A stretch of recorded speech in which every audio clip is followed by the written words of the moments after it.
Ladies and gentlemen, in this RedGaming.com video, we're going to be continuing right where we left off on the PlayStation 4 and Xbox One comparison.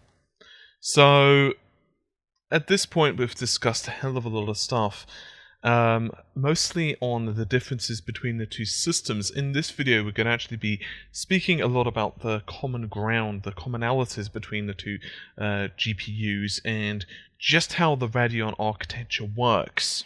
Now, I think it's very important that we get an understanding of this because it actually ties in very heavily to some of the stuff that we've already spoken about, such as, say, memory bandwidth and compute functionality. Remember that AMD specifically created the Radeon series, the 7000 series, the GCN architecture, in other words, to compete on an ever-changing world of compute. And remember, the GPUs themselves have changed significantly. So what we're going to do, we're going to go over some of the stuff that we already know, and then we're going to start delving quite in depth actually on just how these different systems work. And we're going to be speaking about things such as the overall architecture of the GPU. We're going to be speaking about how they can be programmed for compute. And we're going to be speaking about a hell of a lot of other stuff as well. This will give you a pretty decent understanding of the overall architecture, and then we can start wrapping things up and giving you guys an understanding of just what everything means really when it's all tied together. Now, as a small caveat, I've put out another video today, which is a fairly short video, but it turned out to be about 7 or 8 minutes long. That video is actually really good. I would recommend watching it. It's nothing to do with this analysis series, but what it will do is give you an understanding on how to actually calculate for yourselves the T-flops from a Radeon graphics card, which is going to be really handy if either the PlayStation 4 or the Xbox Ones get, say, another clock upgrade. So, for example, let's say the PS4 goes to like 820 MHz, just pulling a figure out of thin air, which obviously is not confirmed. Just pointing that out, but still, it could be fun. So that video is available if you guys want to check that out. Now, there is going to be stuff that I cannot really cover in depth in this video. I will try to get everything squeezed in as much as possible, but videos and GPUs are quite a lengthy subject. Now, I've put one video out on this already, but this video is going to be covering some stuff that hadn't really been covered in that video. And conversely, the reverse is also true. Some stuff that I covered in that video isn't going to be covered in this video, and that's also on the GCN architecture. So you could watch that if you so desire. I will, however, be putting out yet more videos on how graphics rendering is going to work on consoles and PCs, and a lot more besides. Now, the reason I'm going to be doing this in so many different videos is because it's a really lengthy topic. I've already got into like 2 hours total on the 4 parts that I've released so far on the PS4 and Xbox One GPUs. This part is probably going to be at least another 30 minutes, and most likely I'm going to have to do another part as well as the wrap-up, which is probably going to be a lot longer than 30 minutes, just saying. But the graphics systems, if I was to explain how graphics cards work, not only is that a hell of a lot of research from me, but it's also going to make this series a lot longer. And as it turns out, it's not fair for everyone else because the GPUs, how a GPU works is actually pretty standard over PCs and everything else. So I'd rather make that as more of a general series, and therefore I can cover a much broader scope of things and not really rush through it, because that's not good for anyone involved. But I will, if this term's not really been spoken about before, I will explain it a little bit in this video. So you guys could either wiki it meanwhile, Google it, or you can wait for me to release a video which will go into stuff a lot more in depth. Now, I've gotten that whole huge caveat out of the way, we can actually start. So, the Xbox One and PlayStation 4, as we know, are using the Radeon GCN architecture.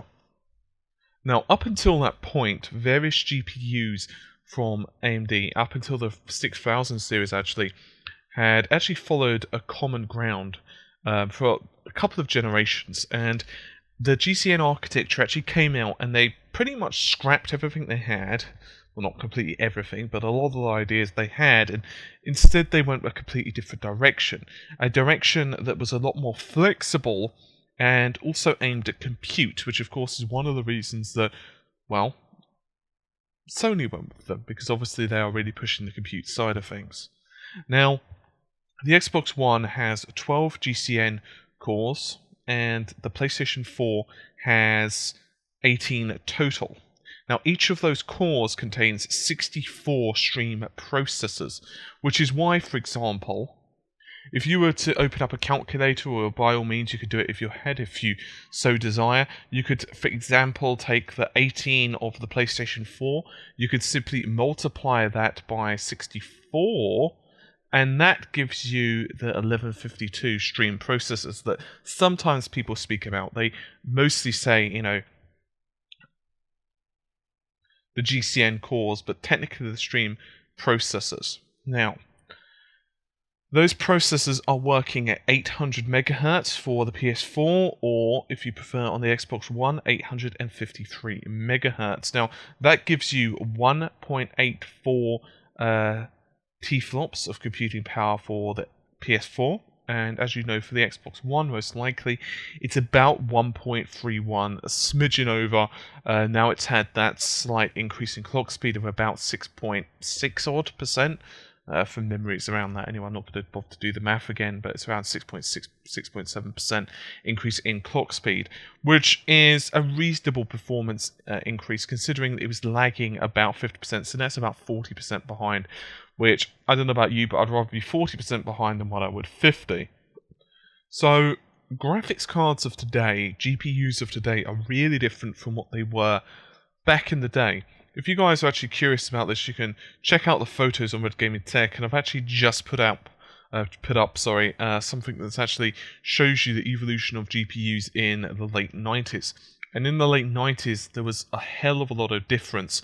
For example, triangle and lighting and geometry wasn't taken care of. It was actually the original, just the rendering of the scene way back in 96.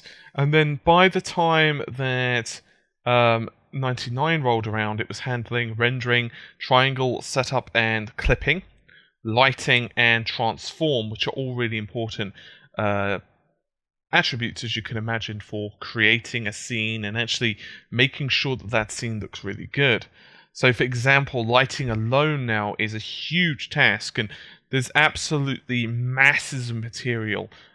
Engines have so much stuff going on in terms of lighting. For example, ambient occlusion and ray tracing and goodness knows what else. And a lot of that actually is actually extremely taxing on the GPU. Now, if you're really unsure about some stuff about lighting, I haven't covered it all by any means, but I have covered some of it on the Killzone lighting video. So you guys can search Killzone on the channel and you'll come up with some stuff regarding either the analysis of Killzone, the overall graphical analysis, the demo that was released, or you can by all means check out the lighting one, which goes into more detail about what lighting is and how things work and stuff.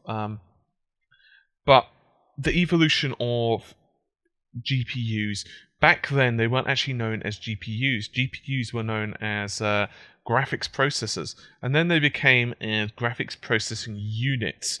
That's basically the signals that they're no longer just dealing with showing pretty pixels on screen, but they're actually capable of doing more and more and more stuff. It was like an evolution, if you will, of hardware. So originally they were just used to, render textures, basically. And then they came to where they were doing geometry and other bits and pieces. And then, now we've gotten to this stage where they're able to do so much more. Now they're able to do things such as help with artificial intelligence. They're able to do stuff like defragmentation of memory. They're able to do stuff like, say, physics. And goodness knows what else besides. And all of this is really important stuff, because the use of this, the technology of this, is going to be fundamental in how games are going to be developed in the future. We're not talking, 10 years into the future. We're not talking, this distant land. We're actually talking about games now. Now, in the previous video, the compute video that I did, that was actually a couple of videos back now, you may remember that I showed off Arkham City. I believe it's Arkham City. I'm probably going to show some more physics stuff, actually, just for fun. But that's some really early stuff, and you can see that the developers, for the most part, they put stuff that was kind of out of place in there. Like, for example, they would put stuff like, papers on the floor that probably shouldn't really be there. But when you're actually playing the game and you start seeing, like, in an office, and that was only the demo area, the graphics whole benchmark that's built into the game. When you're actually playing the game itself and you're, fighting in a room that has, like, a library, for example, and there's, like, papers over the floor, it does make some sense. Similarly, if you're in, say, Dr. Freeze's lab or, like, another area, you would expect some smoke or steam or vapor effects or whatever. It looks really nice when you're walking through them, and it moves and fluidly. And this is the same for water effects and a lot of other stuff besides. And all of this stuff requires physics. And as I've spoken about numerous times, mostly in the compute videos, GPUs lend themselves a hell of a lot better for doing this than a traditional CPU. That's just how it is, because CPUs are general workhorses. Now, I did say that we're going to be covering some ground that we've already covered, but this is just to show you guys how things work, and fortunately sometimes you have to go a bit backwards before you can go forwards. Now, in the Radeon 6000 series and before, they actually used what was known as VLIW. That stands for Very Long Instruction Word, and there was the Very Long Instruction Word 5 and Very Long Instruction Word 4. To give you an idea of actually how long VLIW can be traced back to, it is actually all the way back in the R300, which was actually the Radeon 9700 series. That's all the way back in DX9 type of era. That's the kind of graphics card that you'd probably be using for something like Doom 3 to give you some perspective on just how old this stuff actually really is. But then they started to improve it, and when they started to move to, say, the unified shaders, which weren't really around until DX10, that was in the Radeon HD 2900. Now, the reason they did this is because titles that actually use unified shaders were not really that big at that point, and so games and software wasn't really needing it, and so other things such as GPU, or general purpose computing on the GPU, was general processing on the GPU. I'm sorry, wasn't really that big of a deal. It was kind of in the background, really, and so they just kind of kept it as a legacy thing. And so what happened is that they actually found out that as things changed, AMD's own internal research found that only between 3 to maybe 4 of the Radeon cores out of 5 were being used. And so what they did is they shrunk it from VLIW5 to VLIW4. Now, in case you're not really sure what this actually means, they are basically streaming processors. And so what you would have is like 5 or 4, depending on the word length, whether it's 4 or 5, and they would basically put those, they're basically math units, effectively. AMD now calls them Radeon cores, incidentally. And they would be the purpose of executing numerous instructions over parallel. And they would do this over as many clocks. So in other words, they would keep calculating that instruction for as long as required before eventually that instruction was complete. Okay, so it would basically beaver away at it, okay, now it's done, and then it can move on to the next one. Now, those cores were actually coupled with registers, a branch unit, as well as a special function thing. However, as I said, at this point, AMD realized that this wasn't working anymore.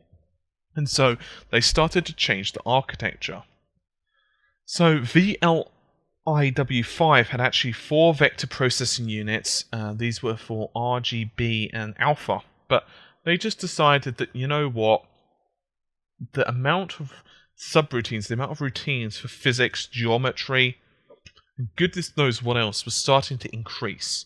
Now, one of the issues, and you may remember that Mark Cerny has been a huge advocate of this, you may remember that there's 2 ways that the PlayStation 4 can communicate with the GPU.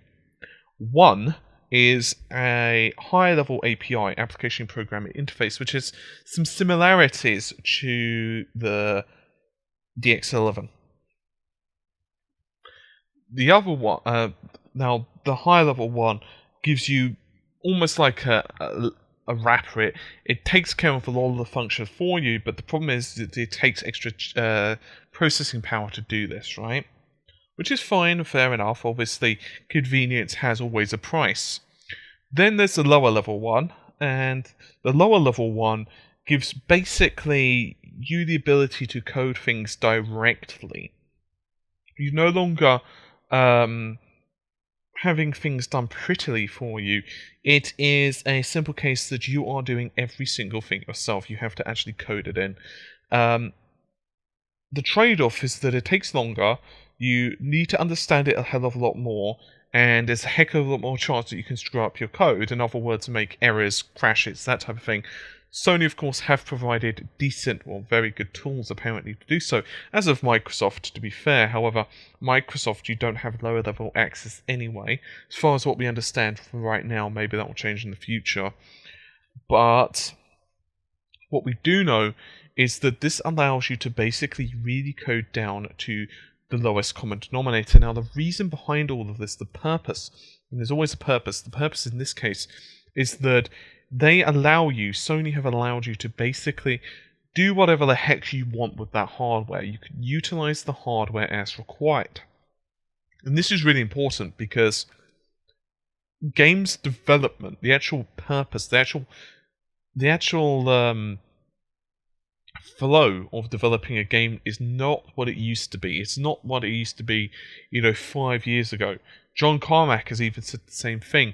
The main thing about games development now is just getting something that bloody well works to a decent degree. And it's not even to the point now where someone can become extremely proficient in the console. It's not a case where you can even understand everything of an engine, because engines now, game development now, is becoming so complicated. Game engines have millions of lines of code. Quite literally, I'm not exaggerating for, effect. I'm actually being honest. Millions of lines of code. And there are so many different things. Lighting itself is a huge topic. But then you've got things such as physics and fluid dynamics and interacting with, the GPU, interacting with the CPU, requesting memory, another one, basic programming, everything. Even things such as bug testing. There's probably, so many people who are better at certain bug testing than others. And it's just a simple case that you cannot be good at everything, because even netcode now is becoming really complicated. Because netcode itself, you have client issues, and sometimes you have issues where the client has to sort of kind of predict what's happening while it's waiting for that data from the server, and the reverse is also true as well. So, basically they scrapped it. They said, not working. Radeon, or should I say AMD, said, okay, this isn't working, let's go a different direction. And so they created the GCN cores. Now, the first thing you're going to notice is that GCNs can actually be programmed in C or C++.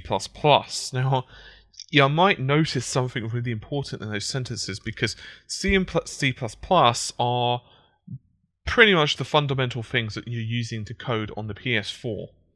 So you can see the crossover right there. Now, the card itself is actually a lot closer to traditional NVIDIA cards. I'm talking about the G80s onwards. So, for example, the GTX 8000 series, or 8800. Those are really obvious cards about how physics started to come into things and GPU computing. And a lot of this stuff, the reason that NVIDIA went through this is actually they bought a company known as Ageas, I think it was, or Gear or something like that. I can't remember the exact term, but something like that. You can Google it. And they were originally doing hardware physics and stuff for the PC as an add-on card, which was very similar to like the Voodoo 2 cards back in the day, or Voodoo 1 cards, where you'd actually be a standalone card and you'd plug them in. And when you boot up your PC or whatever, the 2D card, the traditional card inside your system, would chill out, it wouldn't do anything, and then all data would be basically passed through to the Voodoo card, and then when you came out the game, your 2D card would kick back to life, and the Voodoo 2 or whatever would go idle, which is really different how cards work now. So bye-bye goes VLIW. Instead, now you've got SIMD, also known as SIMD, depending on how you want to pronounce it. That means single instruction multi-data. So the earlier cores from AMD, so for example the Cayman, of course the GCN can do the same thing. Right? So for example, let's say you were to run out buy, say, the Radeon 7970 for your PC. You'd come home, install it onto your PC, and let's say you'd upgraded from, say, the 6800, just for example, pulling numbers out. Your games would still work, they would just be at faster frame rate. In other words, the functions are still there, it's just that it adds a hell of a lot of new ones. Now these SIMD processors still can handle vector units. They're still basically 4-way vector units, but they're also coupled to a scalar processor. Now, 4 SMIDs, just as you'd expect, can handle 4 instructions at once.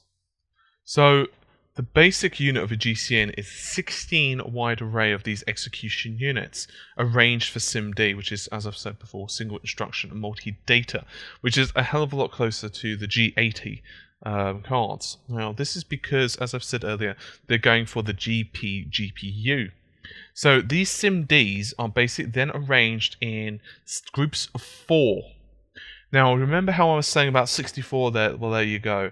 4 times 16 is obviously, the 64. Whoa. Now, on the compute side of things, AMD have added in what is known as the asynchronous compute engine. Sometimes you may hear these known as ACEs.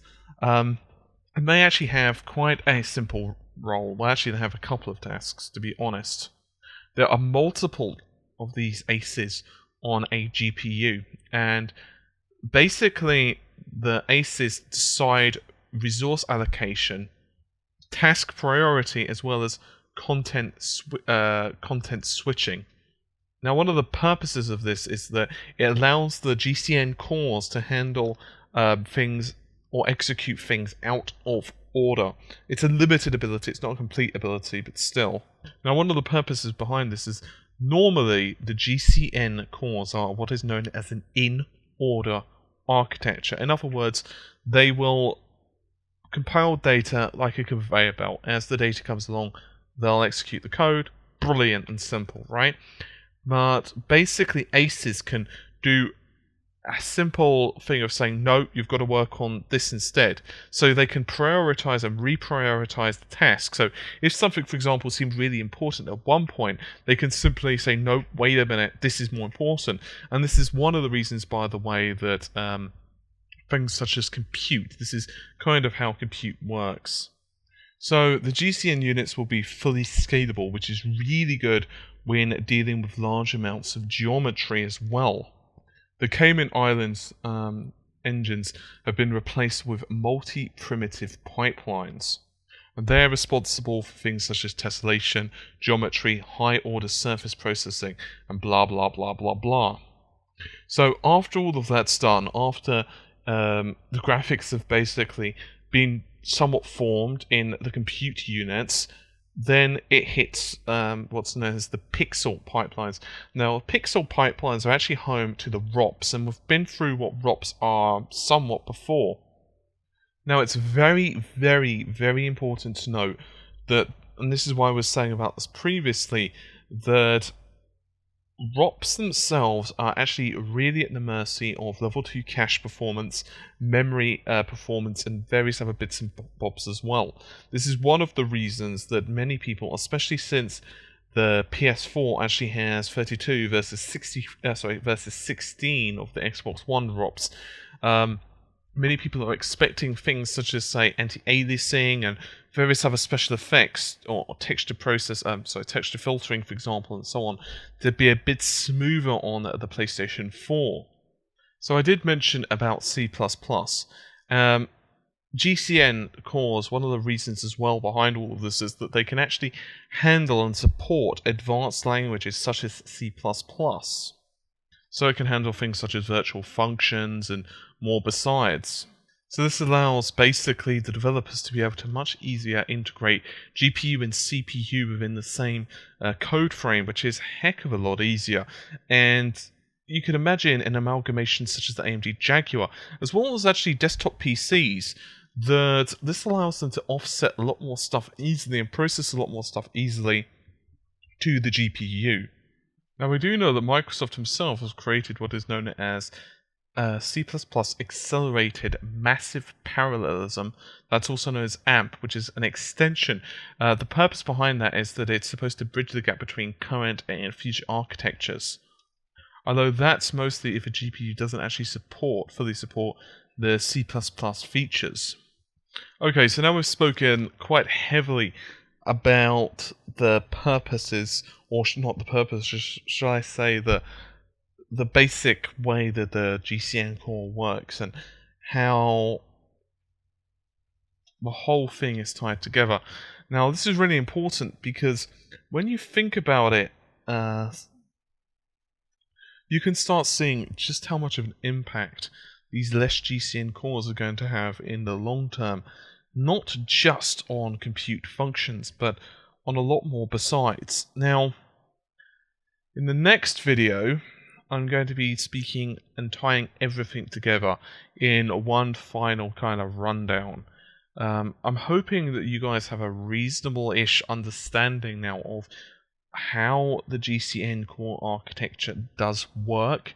I'm hoping that you get an understanding of why AMD have done what they have, and I'm hoping that you start understanding how the PlayStation 4 and Xbox One, why they've gone this route, and why, for example, Sony went with the route of so much emphasis on C++ and various other bits and bobs as well. Now, as it turns out, one of the benefits that the Xbox One has enjoyed of actually increasing the clock speed of the GPU is it also increases the amount, or shall I say rather increases the texture fill rate. Now, texture fill rate can also be attained by taking the core clock speed and then you times that by the number of TMUs or ROPs. I'm sorry, I just misspoke there. To calculate the pixel fill rate, you need to take the core clock speed and times it by ROPs. Sorry guys, I've got loads of abbreviations and notes and stuff, so I misspoke there. So core clock speed times ROPs. So obviously it has improved a little bit. It is worth noting, however, that honestly speaking, a higher pixel fill rate isn't necessarily equal to better performance. Most modern GPUs, most modern graphics cards are more worried on the texture fill rate, which is the total amount of textured pixels that a GPU can render per second on screen. Regardless, the Xbox One is clearly a deficit here, and the PlayStation 4 is obviously at an advantage. Now, obviously, the Xbox One's increasing clock speed is going to help somewhat, but it is nowhere near going to fix the issue of it being behind. Anyway, that's just about it for this particular video. So that's part 4 done with. Hopefully you've enjoyed it. As I said, there's going to be one final part, unless something really silly happens. I've come across like another huge bucket of information, but I think I'm pretty satisfied now with how things have gone. So I think one final video, the next video basically, is going to wrap everything up and give my final thoughts, conclusions, hypotheses, and everything else. Anyway, hopefully you've enjoyed it. It's been a bit of a whirlwind. If you not understood something, you can ask it on Facebook. That would be facebook.com/redgamingtech. Hopefully I'll see you soon. Take care. Bye for now.